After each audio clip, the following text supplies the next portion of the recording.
Hello everyone, myself Ashutosh Sharma. Welcome to my YouTube channel. दोस्तों, आज का हमारा सेकेंड लेक्चर है अंडर द ग्रेचुटी। ठीक है, इनकम टैक्स एक्ट 1961 जो सैलरी चैप्टर्स में आपको ऐड होता है। क्लियर? सैलरी का एक छोटा सा कैलकुलेशन है, ग्रेचुटी बहुत ही इंपॉर्टेंट मायने रखता है। ओके, इसके पहले लेक्चर्स में हमने ग्रेचुटी का इंट्रोडक्शन, ग्रेचुटी के प्रोविजंस, एग्जाम्ड ग्रेचुटी कैसा होता है, ग्रेचुटी के टर्म्स एंड कंडीशंस क्या होते हैं, कौन से सेक्शंस कहाँ पे अप्लाई होने चाहिए, ये सब डिस्क्रिप्शन और सब डिटेल मैंने लेक्चर 1 में बता के रखा हुआ है। ठीक है, अगर आप लोग पहली बार ये लेक्चर्स देख रहे हो तो प्लीज आई रिक्वेस्ट कि आप फर्स्ट वीडियो देखो, उसके बाद आपको ये वीडियो तुरंत समझ में आ जाएगा, या फिर डायरेक्टली आप स्टार्ट कर सकते हो कैलकुलेशन। क्लियर है? उस वीडियो का लिंक मैंने आपके डिस्क्रिप्शन में दिया हुआ है। क्लियर है? सो विदाउट वेस्टिंग टाइम हम स्टार्ट करते हैं। आज हम थोड़ा 2-3 क्वेश्चन सॉल्व करके ग्रेचुटी को पूरा खत्म करेंगे। फिर नेक्स्ट लेक्चर्स में हम लोग देखेंगे सैलरी का। क्लियर है? सैलरी का कैलकुलेशन देखेंगे, थोड़े मोड़े इन्फॉर्मेशन हम लोग देखेंगे, then you start the calculation of salary, taxable salary. Clear है? ये रहा आपके स्क्रीन पे क्वेश्चन। विदाउट वेस्टिंग टाइम, हमें टाइम वेस्ट नहीं करना है। पिछले लेक्चर्स को हम लोग कंटिन्यू करेंगे। पिछले लेक्चर्स में हमने क्वेश्चन नंबर 8 तक सॉल्व किया था, 8 केसेस अलग अलग देखे थे। इस बार वापस से 2 केसेस देखेंगे तो प्रैक्टिस क्वेश्चन करेंगे। क्लियर है guys? 2 case 2 practice question. I hope आप लोग को जल्दी समझ में आ जाएगा ग्रेचुटी। फिर हम लोग सैलरी स्टार्ट करेंगे। तो क्वेश्चंस में क्या लिखा है? केस 9। चलो, अगर आप लोग पहले बार इस लेक्चर को देख रहे हो तो भी थोड़ा सा इंफॉर्मेशन दे देता हूँ। ग्रेचुटी कम से कम 5 साल तक सर्विस करने पे एम्प्लॉयज को मिलता है। क्लियर है? जिसमें डिसेबलमेंट और डेथ की कैटेगरी थोड़ी छूट दी गई है। मतलब जरूरी नहीं है कि अगर डेथ हो गया या फिर डिसेबल्ड हो गया तो 5 साल कर जरूरी है करना, ऐसा नहीं है। उस 2 कैटेगरी में छूट दिया गया है। लेकिन हाँ, बाकी के केस में, रिटायरमेंट और रेजिग्नेशन के केस में 5 साल होना जरूरी है किसी पर्टिकुलर कंपनी में, तभी आप ग्रेचुटी के लिए एलिजिबल हो। हाँ, उसके बाद हमने चार्ट देखा था कि अगर ग्रेचुटी आप ड्यूरिंग द सर्विस उठा रहे हो, मतलब काम करते करते ग्रेचुटी रिसीव कर रहे हो, तो आप कोई भी कैटेगरी के एम्प्लॉय हो, आपको टैक्सेबल होगा। ठीक है? अगर आप रिटायरमेंट और रेजिग्नेशन के बाद उठा रहे हो तो फिर आपकी कैटेगरी चेक होगी। फिर भाई आप गवर्नमेंट एम्प्लॉय निकल गए तो फिर कितना भी उठाओ आपके लिए टैक्स नहीं लगेगा ग्रेचुटी पे। हाँ, अगर आप नॉन गवर्नमेंट एम्प्लॉय निकल गए, मतलब प्राइवेट एम्प्लॉय निकल गए, तो फिर सेक्शन लगेगा। गवर्नमेंट एम्प्लॉय के लिए भी सेक्शन 10(10)(1). ठीक है, हमारा जो ग्रेचुटी है वो सेक्शन 10(10) में आता है। तो 10(10)(1), 10(10)(2) और 10(10)(3), ये 3 कैटेगरी होती है। जो 1 होता है वो गवर्नमेंट एम्प्लॉय के लिए होता है, और जो 2 और 3 होता है वो नॉन गवर्नमेंट एम्प्लॉय के लिए होता है। लेकिन एक जो होता है वो कवर्ड होता है और दूसरा जो होता है नॉट कवर्ड होता है। ठीक है, ये भी हम लोग डिस्कशन किए थे फर्स्ट।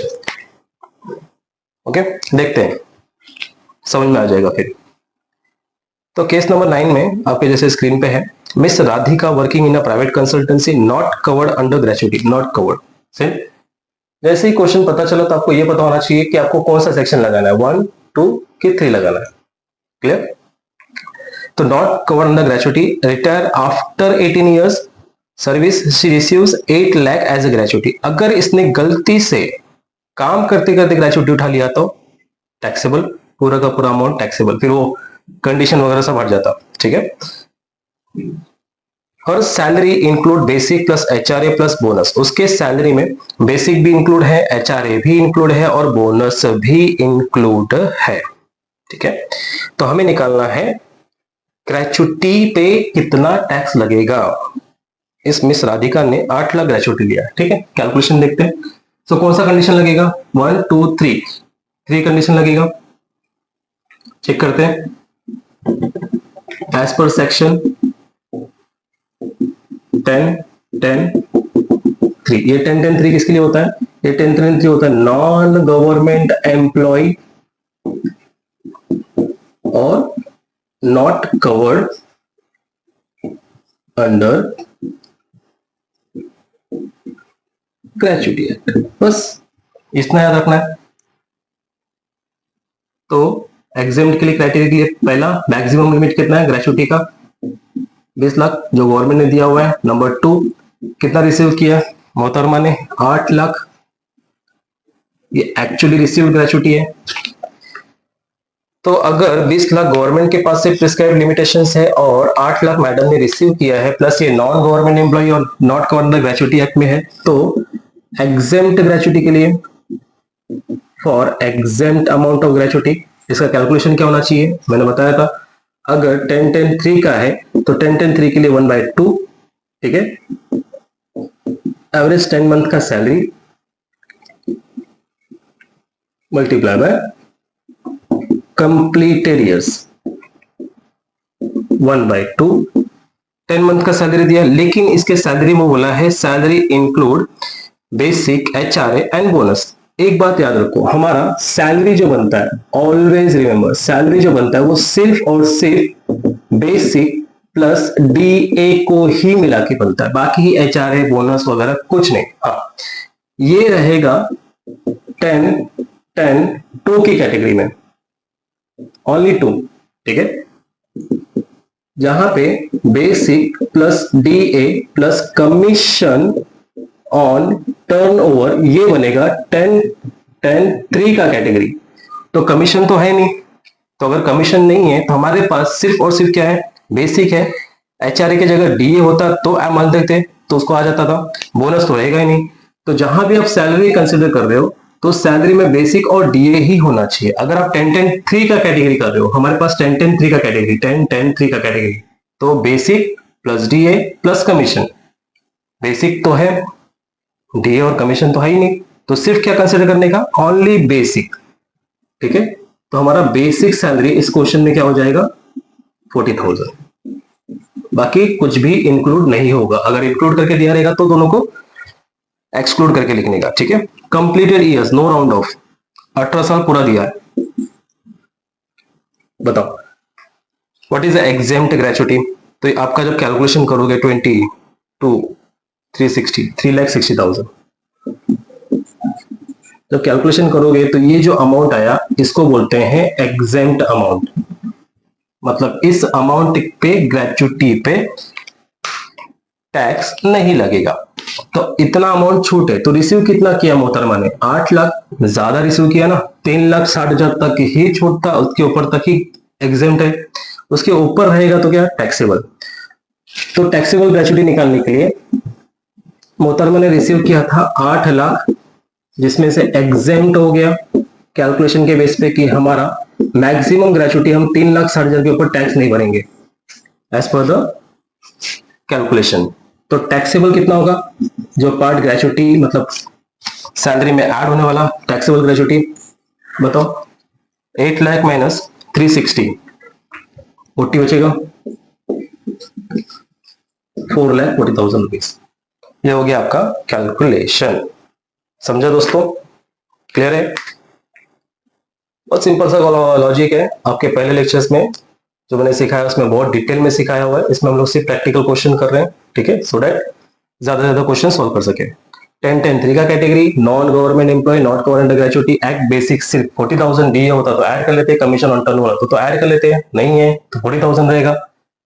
एग्जाम पर्पस के लिए 1/2 आ गया। 10 मंथ का एवरेज सैलरी 40,000 है, मतलब एक महीने का 40,000, 10 महीने का 4 लाख, वापस से 10 से डिवाइड करेंगे तो 40,000 एवरेज बोला हुआ है, ठीक है, इसलिए एवरेज के लिए एक महीना मल्टीप्लाई में कंप्लीटेड ईयर्स। कैलकुलेशन देखा तो 3,60,000 आया, मतलब 3,60,000 तक हमको ग्रेचुटी के ऊपर टैक्स नहीं भरना है। हमने लिया 8 लाख, तो 8 लाख में से 3,60,000 के ऊपर टैक्स नहीं लगेगा, तो लगेगा कितना, 4,40,000। ये पार्ट जो है वो सैलरी पे जाके ऐड हो जाएगा। क्लियर। नेक्स्ट 10, क्वेश्चन नंबर 9 तो हो गया। अब इसके बेस पे 10 देखते हैं। Mister Thomas retire from a private company, आपके स्क्रीन पे दिखता रहेगा, ठीक है, स्क्रीन पे भी देख सकते हैं आप लोग। मिस्टर थॉमस जो है वो प्राइवेट कंपनी में काम कर रहा है और कवर्ड है, हमने यहां पे लिखा है नॉट कवर्ड, 10-10-3 का कैटेगरी लगा, ठीक है। देखते हैं, तो यहाँ पे अगर 10-10-3 का कैटेगरी लगा है तो उसके लिए बंदे के लिए लगेगा 10-10-2, क्योंकि कवर्ड है। After 31 years 7 month last drawn salary 45,000, gratuity received 11 lakh, ठीक है, इतना ही काफी है। देखते हैं यहाँ पे एज पर सेक्शन 10-10-3 है, तो यहाँ पे क्या लगेगा, एज पर सेक्शन 10-10-2 का कैटेगरी लगेगा, जो क्या होता है, नॉन गवर्नमेंट एम्प्लॉय की कैटेगरी है, लेकिन कवर्ड अंडर ग्रेचुटी एक्ट, भाई साहब ने अपने आपको ग्रेचुटी एक्ट में कवर्ड रखा हुआ है, फर्क पड़ता है। अगर आप इसको 10-10-2 के कैटेगरी में सॉल्व करके देखोगे तो भी फर्क पड़ेगा। नंबर 1 पहला क्या है, मैक्सिमम अमाउंट लिमिट 20 लाख का prescribed amount. Number 2 actually received, कितना लिया भाई साहब ने, 11 लाख लिया। नंबर 3 फॉर एग्जेम्प्ट पर्पस, तो इसका एग्जेम्प्ट ग्रेचुटी क्या होगा, देख लो यहाँ पे 1/2 आ गया, 10-10-3 का कैटेगरी, यहाँ पे 10-10-2 का कैटेगरी है, तो यहाँ पे आएगा 15/26 last salary multiply by completed years. 15/26 last salary भाई साहब ने उठाया 45,000 का, और कंप्लीटेड ईयर्स में 31.7 6 से ऊपर है ना, ग्रेटर देन 6 है, तो कितना ईयर हो जाएगा, 32 ईयर्स हो जाएगा, 32। इसमें राउंड ऑफ होता है, इसमें राउंड ऑफ नहीं होगा। अगर इस केस में 10-10-3 का केस है, नॉन गवर्नमेंट नॉट कवर्ड, अगर यहाँ पे 31.7 मतलब सॉरी 31 ईयर्स एंड 7 मंथ बोला रहेगा तो भी हमारा आंसर 31 ही आएगा। 31.9 बोला रहेगा तो भी हमारा आंसर 31 ही आएगा। 31.11 बोला रहेगा तो भी हमारा आंसर 31 ही आएगा। हाँ, जब तक 32 ना हो तब तक 32 नहीं होगा। तो इसमें नो राउंड ऑफ, याद रखो। राउंड ऑफ किस में होता है, यहाँ पे ग्रेटर देन 6 मंथ तो एक बढ़ा देगा, पूरा सवाल ले देगा। ठीक है, ये हो गया 32। कैलकुलेशन करके देखेंगे तो इसका ग्रेचुटी कितना आएगा, 8,30,769। ये हो गया एग्जेम्प्ट ग्रेचुटी, ये अमाउंट एग्जेम्प्ट फाइंड किया हमने। ठीक है, एग्जेम्प्ट तो बताओ टैक्सेबल क्या होगा। रिसीव्ड किया बंदे ने 11 लाख, जिसमें से एग्जेम्प्ट निकला 8,30,769, तो टैक्सेबल ग्रेचुटी बना कितना अमाउंट का। ठीक है, देख लो 269, जब सॉल्व करके दिया हुआ है तो फिर क्या ही टेंशन, लेकिन आप लोग सॉल्व करके देखोगे, प्रैक्टिस करके देखोगे, हो सकता है कहीं अमाउंट यहाँ वहां हो जाए, होने का चांसेस तो नहीं है, बट हु नोज। क्लियर है, 269 231 हमारा टैक्सेबल ग्रेचुटी हुआ। तो आई होप आप समझ गए होंगे कि अब तक हम एग्जेम्प्ट ग्रेचुटी कैसे कैलकुलेट कर रहे थे। क्लियर है, अब थोड़ा सा हम लोग प्रैक्टिस क्वेश्चन ले लेते हैं। ठीक है, प्रैक्टिस क्वेश्चन के लिए ये रहा आपके स्क्रीन पे question number 11, practice question. Clear है, ध्यान से देखो, पढ़ो क्या लिखा है प्रैक्टिस क्वेश्चन में।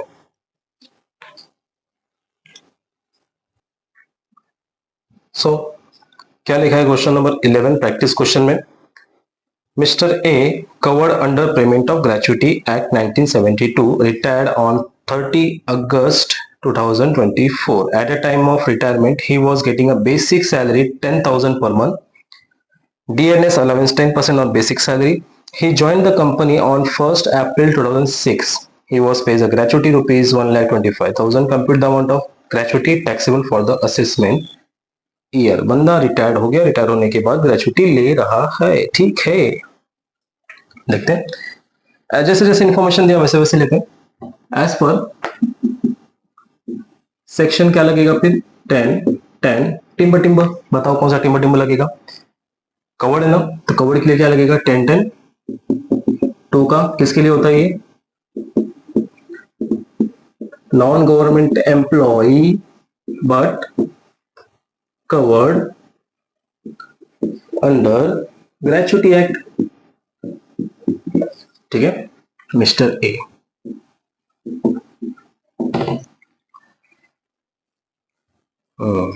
जैसे जैसे इंफॉर्मेशन दिया वैसे वैसे लिखना पड़ेगा। He was getting a basic salary, basic salary है 10,000 पर मंथ। डी जो है 10% मिलता है बेसिक सैलरी का, तो कितना मिलेगा, 10% बेसिक सैलरी का 1,000, तो इसका सैलरी जो बनेगा क्या बनेगा, 11,000 पर मंथ।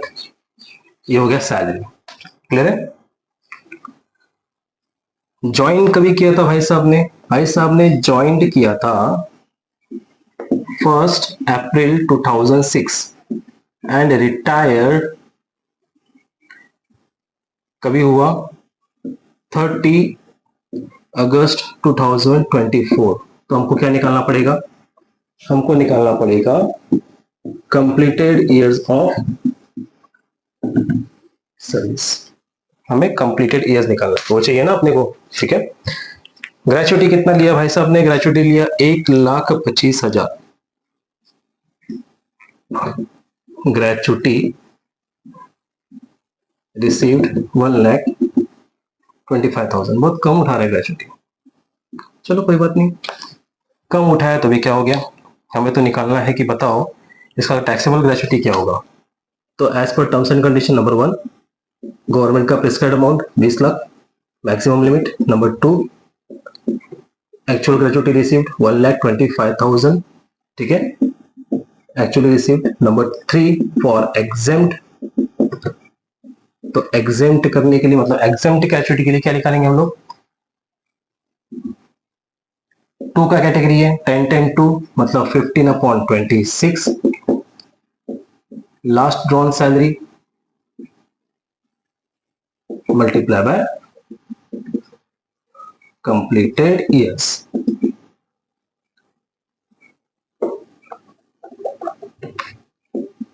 फिफ्टीन अपॉन 26, देखो आपके पास तो पूरा सब रख दिया मैंने, सिर्फ कैलकुलेट करना है। लास्ट ड्रॉन सैलरी क्या है 11,000 multiply by completed years of service, ये निकालना है। 2006 से 24, 1 अप्रैल से 30 अगस्त। अगर 2006 से 2016 तक देखें 10 साल हो गया, फिर भी कम पड़ रहा है, 24 तक चाहिए। 17 18 19 20 21 22 23 24, 8 प्लस 8 18 ईयर्स हो गया। यहां तक तो 18 ईयर्स हो गया, लेकिन फिर भी जो 18 ईयर्स 1 अप्रैल तक होगा, तो उसने भाई साहब ने 30 अगस्त तक काम किया, मतलब अप्रैल पूरा महीना अप्रैल हो गया। अप्रैल मई जून जुलाई अगस्त 1 2 3 4 5 18 years and 5 month, 18 years and 5 month, ठीक है। तो 5 मंथ क्या है, लेस देन है ना, तो कितना कंप्लीट ईयर्स होगा 18 ईयर्स। राउंड ऑफ बनेगा ना, क्योंकि 10 10 2 के कैटेगरी में क्या रखा है, राउंड ऑफ होता है, ठीक है। लेस देन 6 मंथ रहेगा तो आगे नहीं बढ़ेंगे, तो 18 ईयर्स आ जाएगा। तो यहाँ पे आ गया आपका 18। चलो उठाओ कैलकुलेटर और कैलकुलेट करना स्टार्ट करो। 11,000 महीने का सैलरी उठा रहा था, into 15 divide by 26 into 18, exempt gratuity निकलेगा 1,14,231। एक्चुअली 30.7 है ना, तो 1 रुपया, चलो कोई नहीं, 1 रुपए का कैलकुलेशन करोगे तो भी ठीक है ना, तो फिर कोई नहीं, लेकिन एक्चुअली करना चाहिए आप लोग को। चेक करो आपके कैलकुलेटर पे ये अमाउंट आ रहा है क्या, 11,000, एक बार और वेरीफाई कर लेते हैं, into 18 into 15 into 18 into 15 divide by 26, 1,14,230.7। तो हम लोग राउंड ऑफ करेंगे 231। ये निकला हमारा एग्जेम्प्ट ग्रेचुटी, मतलब इस अमाउंट पे हमको टैक्स भरने की जरूरत नहीं। तो ज्यादा उठाया ना भाई साहब ने, 125 लिया है, ज्यादा लिया ना, 114 से ज्यादा उठाया, तो एक्सेस अमाउंट पे क्या लगेगा, टैक्स लगेगा। तो रिसीव्ड 1,25,000 था, एग्जेम्प्ट कितना निकला 1,14,231 का एग्जेम्प्ट निकला। तो टैक्सेबल ग्रेचुटी कितना हुआ 125 माइनस 114,231, 10,769 अमाउंट के ऊपर क्या लगेगा, टैक्सेबल अमाउंट। ये टैक्सेबल अमाउंट क्या होगा, एड टू सैलरी।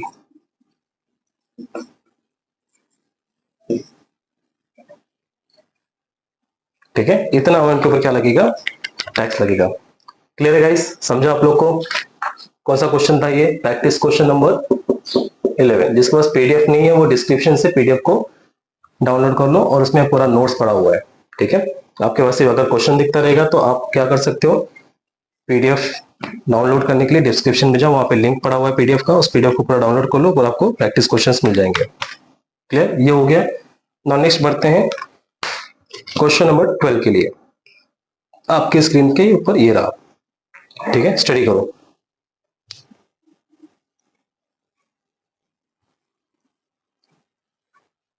क्या लिखा है क्वेश्चन नंबर 12 में? Mr. Ravi retired on 15th June 2022 after completing 26 years and 8 months of continuous services. He received a gratuity of rupees 9 lakh.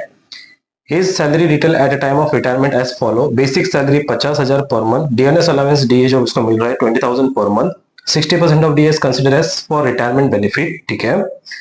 Commission 1% turnover के ऊपर मिलेगा, जिसका टर्नओवर है लास्ट 12 महीने का, मतलब पूरे साल का 12 लाख।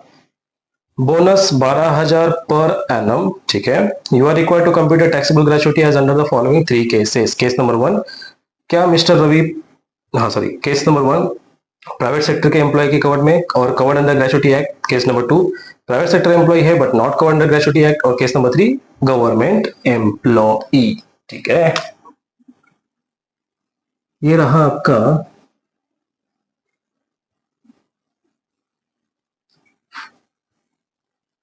तीन केस, केस 1, केस 2, केस 3। कौन है बंदा? मिस्टर रवि। मिस्टर रवि जो है रिटायर्ड हो रहा है 15 जून 2022 को after completing 26 years and 8 month. He received as gratuity rupees 9 lakh, ठीक है। कोई बात नहीं, ठीक है। 3 केसेस, तो हम 3 केसेस में देख देते हैं। अगर हमने केस 1 को उल्टा करके देखें, इसमें हमने लिखा सेक्शन 10(1) का कैटेगरी। अगर इसमें हमने लिखा सेक्शन 10(2) का कैटेगरी, और इसमें हमने लिखा सेक्शन 10(3) का कैटेगरी। कैटेगरी याद आ रहा है ना? 10(1) आ गया मतलब कौन सा एम्प्लॉय? Government employ. 10(2) आ गया मतलब non government employ but covered under gratuity act.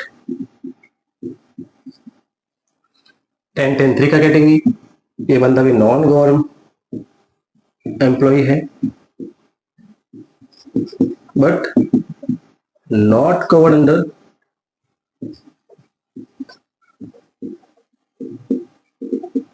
Gratuity act. ये हो गया आपका 3 केस। सबको तो जल्दी समझेगा, ठीक है। 10(1) का कैटेगरी, 10(2) का कैटेगरी, 10(3) का कैटेगरी। मिस्टर रवि ने, पहला केस देखते हैं, सबसे सिंपल। मिस्टर रवि ने ग्रेचुइटी रिसीव्ड किया रुपीज 9 लाख, ठीक है। ग्रेचुइटी रिसीव किया rupees 9 lakh. So as per, कौन है ये? गवर्नमेंट एम्प्लॉय है, 10(1) का कैटेगरी है, तो इसका आंसर क्या आएगा?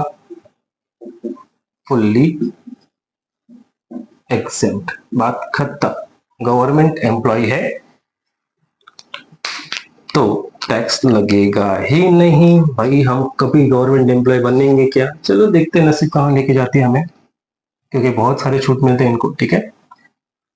कंक्लूजन क्या देंगे? देना तो दे सकते हो, because of government employ as per section, वही रिपीट आएगा 10(1). Any amount received by the government employee after retirement as a gratuity is fully exempt. हाँ, अगर इसका अमाउंट 9 लाख टैक्सेबल होता तो बंदे को during the year of service अगर उठा लिया होता, मतलब रिटायरमेंट के बाद में, रिटायरमेंट के पहले उठा लिया होता, तो ये कोई भी कैटेगरी नहीं बनता, सीधा का सीधा क्या हो जाता? टैक्सेबल, ठीक है। आपको केसेस घुमा फिरा के दे सकता है कि एक केसेस में वो ड्यूरिंग द ईयर रिसीव किया है, दूसरे केसेस में वो आफ्टर रिटायरमेंट रिसीव किया है, तो ऐसे केसेस दे सकता है। ड्यूरिंग द ईयर रिसीव किया तो कोई भी हो टैक्सेबल होगा, लेकिन after retirement category 1 government employ, gratuity receive किया 9 लाख, तो एज पर द सेक्शन से 10(10)(1) of the gratuity act fully exempt. पहला कंडीशन खत्म। 10(10)(2) और 3 में आते हैं। 10(10)(2) और 3 क्या है? एग्जेम्प्ट ग्रेचुटी निकालने के लिए दोनों को पैरेलल चलते हैं। एग्जेम्प्ट ग्रेचुटी निकालने के लिए पहला चाहिए 20 लाख, यहां भी पहला चाहिए 20 lakh, maximum amount of prescribed by government. Number 2, actually received 9 lakh, actually receive 9 lakh. Number 3, for exempt, exempt निकालने के लिए नंबर 3 फॉर एग्जेम्प्ट, एग्जेम्प्ट निकालने के लिए। अच्छा क्वेश्चन है, साथ साथ में सब हो गया। कैलकुलेशन यहां पे 15/26 होता है, लास्ट सैलरी और कंप्लीटेड ईयर्स। यहां पे 1/2 होता है, एवरेज 10 मंथ का सैलरी होता है, मल्टीप्लाई बाय कंप्लीटेड ईयर्स। ठीक है, देखो पैरेलल चलेंगे तो सब साथ साथ में समझ आ जाएगा। हमें चाहिए सैलरी, सैलरी इस केस में। ठीक है, पहले हम लोग सैलरी देखते हैं। यहां पे इस केस में सैलरी बनता है बेसिक प्लस डीए को मिला के, क्योंकि ये कवर्ड है। ठीक है, कवर्ड केस में इसका बेसिक सैलरी है 50,000 और डीए बोला है 20,000 पर मंथ, और जो नीचे कैटेगरी दिया है 60% of DA consider for retirement benefit, ये इसके लिए एप्लीकेबल नहीं होगा, 10(10)(2) के लिए एप्लीकेबल नहीं होगा, उसके लिए पूरा का पूरा डीए ऐड हो जाएगा। ये किसके लिए एप्लीकेबल होगा? 60% निकालने के लिए सिर्फ नॉन गवर्नमेंट और नॉट कवर अंडर के लिए, उसके लिए कोई बेनिफिट नहीं, तो इसके लिए पूरा का पूरा amount as a DA add हो जाएगा। इस केस में 10(10)(2) के केस में सैलरी जो बनता है बेसिक प्लस डीए बनता है, कमीशन वगैरह कुछ नहीं, कमीशन वगैरह कुछ नहीं। तो इस केस में इसका सैलरी बना 70,000 रुपीज का। इस केस में देखते हैं सैलरी, इस केस का जो सैलरी बनता है वो बेसिक रहता है प्लस डीए होता है plus commission, commission on turnover. Basic जो है 50,000 का, डीए, लेकिन यहां पे जो डीए बोला है पहले केस क्या है, ये नॉन गवर्नमेंट है, नॉट कवर्ड है, ये नॉन गवर्नमेंट है लेकिन कवर्ड है, तो उसको बेनिफिट मिलेगा, पूरा का पूरा डीए ऐड हो जाएगा। लेकिन यहाँ पे नॉट कवर्ड है, इसके लिए डीए ऐड नहीं होगा, पूरा नहीं होगा, 60%। ठीक है, तो 20,000 का 60% डीए कितना होता है? 12,000। ये हो गया 12,000 plus commission on turnover sales, 1% commission मिल रहा है। कमीशन कितना है? 1% का कमीशन है। ठीक है, 1% का कमीशन है, वो भी 10 महीने के हिसाब से बनना चाहिए ना। ठीक है, अगर 12 महीने का 12 लाख, तो 10 महीने का कितना हुआ? 10 lakh. Simple calculator, cross multiplication करके चेक कर सकते हो, इसको मल्टीप्लाई करके यहाँ पे आ सकता है आंसर। ठीक है, 12 महीने का 12 लाख का सेल्स है, तो 10 महीने का कितना होगा? 10 लाख का, क्योंकि हमें 10 महीने के हिसाब से सैलरी बनाना है, 10 मंथ के हिसाब से सैलरी बनाना है, तो 10 महीने का हो जाएगा 10 लाख।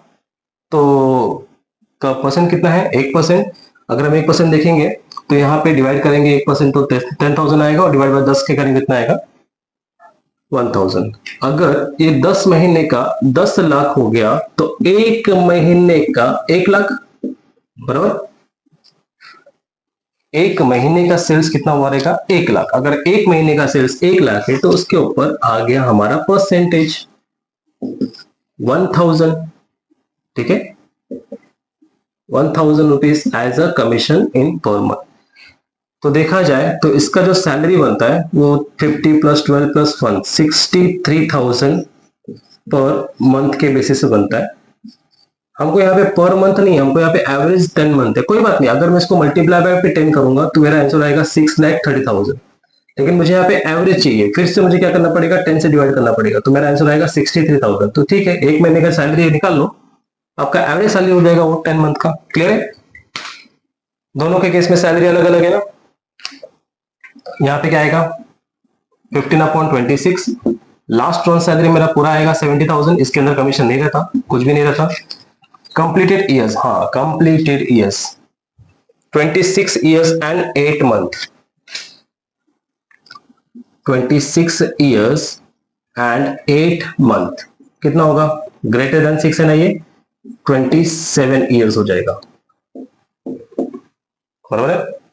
इसमें 26 8 मंथ कोई प्रॉब्लम नहीं, नो राउंड ऑफ तो 26 ही रहेगा। 1/2 multiply by 63,000 salary multiply by 26। चलो फटाफट कैलकुलेट करो, कैलकुलेटर उठाओ, कैलकुलेट करो। 70,000 का सैलरी ले रहा है 27 ईयर्स तक into 15 divide by 26। 70,000 into 27 into 15 divide by 26, इसका आएगा 10,90,384.6 है, तो यहाँ पे आ जाएगा 5 रुपीज। ये आया, इसको हम बोलते हैं एग्जेम्प्ट ग्रेच्युटी। क्या बोलते हैं? Exempt gratuity. यहां पे देखते हैं इस केस में कितना आ रहा है, 63,000 इंटू 26 साल इंटू 1 डिवाइड बाय 2, 8,19,000। ये रहा एग्जेम्प्ट ग्रेच्युटी। अब जरा ध्यान से देखो, यहाँ पे जगह नहीं, मैं यहाँ पे करके बता रहा हूं, ठीक है। यहाँ पे देखो, इसका तो खत्म हो गया, इसका कहानी खत्म। ग्रेच्युटी लिया कितना इसने? 9 लाख, लेकिन एज पर द कैलकुलेशन हमारा एग्जेम्प्ट अमाउंट ज्यादा आ रहा है ना। ये क्वेश्चन मिला, पहले भी क्वेश्चन मिला था हमारे पास एक पहले लेक्चर में, हमने कैलकुलेट करके चेक किया तो हमारा जो एग्जेम्प्ट अमाउंट ऑफ ग्रेच्युटी आ रहा है वो 10,90,385। मतलब अगर हम कंपनी से 10,90,000 तक ग्रेच्युटी ले ले तो भी हमको टैक्स भरने की जरूरत नहीं है ग्रेच्युटी के ऊपर। क्यों? क्योंकि हमारा ग्रेच्युटी इतना ही तो बनता है।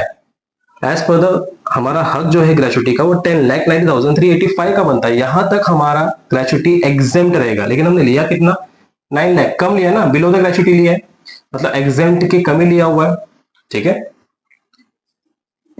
एग्जेम्प्ट जो है 10,90,385 और रिसीव्ड किया है 9 लाख ओनली, तो बिलो ग्रेच्युटी बिलो एग्जेम्प्ट है। तो इस केस में नॉट टैक्सेबल, ठीक है, नॉट टैक्सेबल मतलब कोई भी अमाउंट के ऊपर टैक्स नहीं लगेगा। मतलब 9 लाख एग्जेम्प्ट हो जाएगा, पूरा का पूरा एग्जेम्प्ट। 9 लाख जो हमने लिया था, अब तक के क्वेश्चन में क्या करते रहे, कितना लिया, कितना एग्जेम्प्ट आया और कितना बचा हुआ है, उससे ज्यादा टैक्स भरो। अभी क्या है, ज्यादा ही ग्रेच्युटी आ गया एग्जेम्प्ट के पर्पज में और कम लिया हुआ है, तो जो कम लिया हुआ अमाउंट है उसके ऊपर कोई भी टैक्स लगेगा नहीं, एज पर द कैलकुलेशन। समझा? अब यहां पे देखते हैं, 9 लाख रिसीव किया था, ठीक है, 9 लाख रिसीव किया है और एग्जेम्प्ट बता रहा है कि 8,91,000 ही तुम्हारा एग्जेम्प्ट होगा। भाई कम हो गया ना, इस केस में कम हो गया, इस केस में ज्यादा था, तो कोई भी अमाउंट के ऊपर टैक्स भरने की जरूरत नहीं है। अब इस केस में कम हो गया, 9 लाख रिसीव किया है, लेकिन देखा जाए हिसाब से तो कितना होना चाहिए था, 8,90,000 होना चाहिए था। 9 लाख ले लिया, ज्यादा ले लिया, तो कितने अमाउंट के ऊपर टैक्स है? 9 लाख माइनस 8,19,000, 81,000 के ऊपर क्या लगेगा? Taxable gratuity is equal to 9 lakh minus 8,90,000 is equal to 81,000 rupees के ऊपर क्या रहेगा? टैक्स। Clear guys? तो टैक्सेबल ग्रेच्युटी बना 9 lakh minus 8,90,000 is equal to 81,000 rupees के ऊपर टैक्स से लगेगा, और ये अमाउंट होगा ऐड कहां पे? सैलरी में। क्लियर है? आई होप आपको समझा रहेगा क्वेश्चंस। तो हमने फाइनली ग्रेच्युटी का दोनों लेक्चर्स कवर कर लिया। लेक्चर्स 1 में हमने बहुत ज्यादा क्वेश्चंस को कवर किया है, ठीक है, उसको प्लीज तो उसको देखो पहले, उसमें समझेगा आपको पूरा डिटेल में। यहाँ पे हमने सिर्फ लेक्चर 2 में क्या किया है, प्रैक्टिकल क्वेश्चंस को सॉल्व किया। तो इसी तरह से बने रहो, हम लोग आने वाले लेक्चर्स में और भी डायरेक्ट टैक्सेशन के कॉन्सेप्ट को क्लियर करेंगे, ठीक है। लेक्चर्स अच्छा लगे तो प्लीज लाइक शेयर सब्सक्राइब जरूर करें, कमेंट करना ना भूलें। ओके, मिलते हैं नेक्स्ट लेक्चर में। Thank you, have a nice day.